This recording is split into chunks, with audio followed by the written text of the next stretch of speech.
If you're not from the US, here's 4 things you need to know in order to follow along with all the presidential election night drama. 1.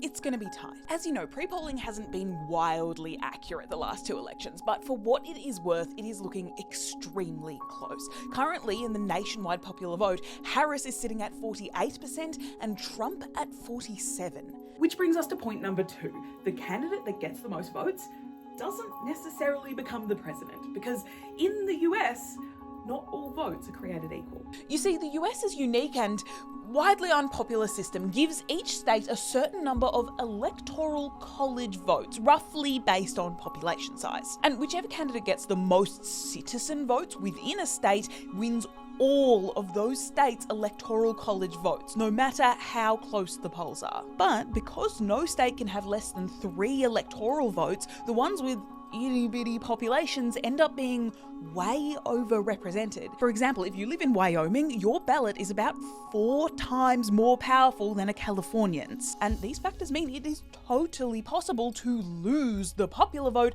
and still win the 270 Electoral College votes you need to take the White House. It's happened twice in just the last 20 years. 3. The swing states. Now, because most US states are pretty firmly red or blue, it's not unusual for entire elections to hinge on these 7 or so purple swing states. That's why the candidates spend so much time here, and why election night coverage will focus almost exclusively on the different combinations of swing states candidates can win in order to create a pathway to victory. And among these purple gems is the crown jewel, Pennsylvania, with the most Electoral College votes of any swing state, and pre-polling suggesting that Harris and Trump are neck and neck, meaning a few thousand Philadelphian votes either way could decide the entire election. Which brings us to number 4, the fact that we might not actually have a result by the end of election night. Obviously, the closer a race is, the longer it takes to count the votes, and the huge number of postal and early votes this year may draw out that process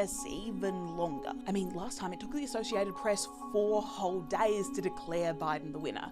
Although, of course, Trump had declared himself the winner 3 days earlier with more than 1 million votes still left uncounted, which actually does remind me, if we do see a repeat of last time, we could actually be in for months more of unfounded claims of election fraud, legal challenges in certain voting districts, and potentially even civil unrest that could last well into the new year.